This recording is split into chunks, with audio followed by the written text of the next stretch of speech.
started in 2016. We spent a good 1.5 years, developing the product. That was a very difficult part for us, being not technical.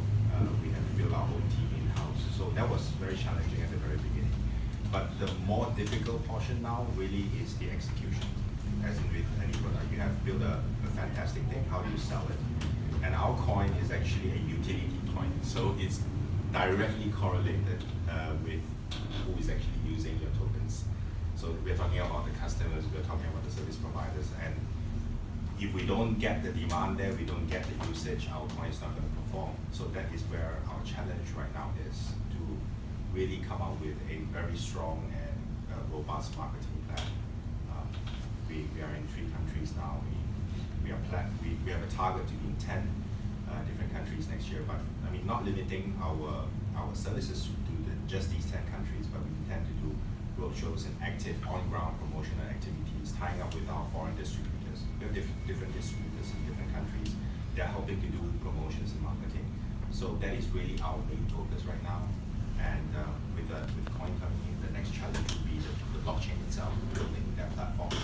That will take place within the next 6 months or so.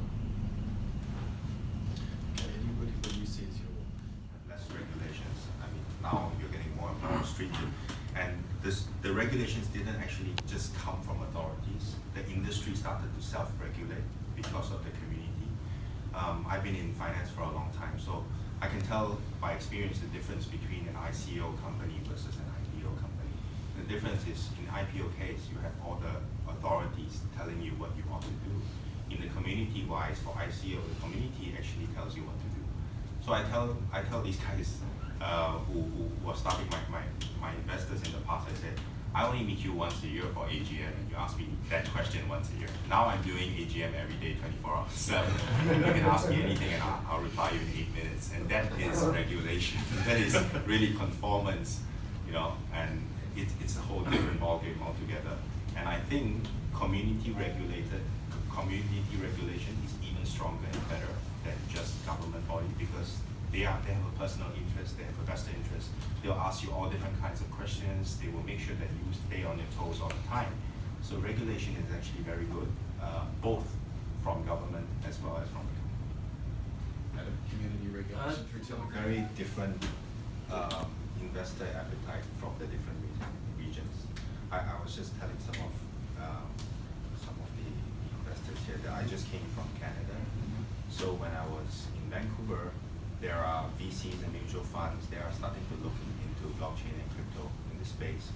They're not really jumped in yet, but they are really on the fence now, assessing it. Versus in Southeast Asia, in China, you have a lot of individual retailers. You go by the numbers there.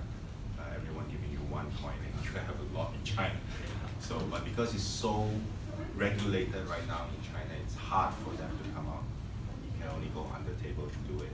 But I foresee that there will be a time, I don't know when it will be, but there has been speculative talks that the Chinese government will soon regulate this industry very well. And if that happens, that basically signifies the acceptance of this technology and this community, and that will be a breakthrough for blockchain.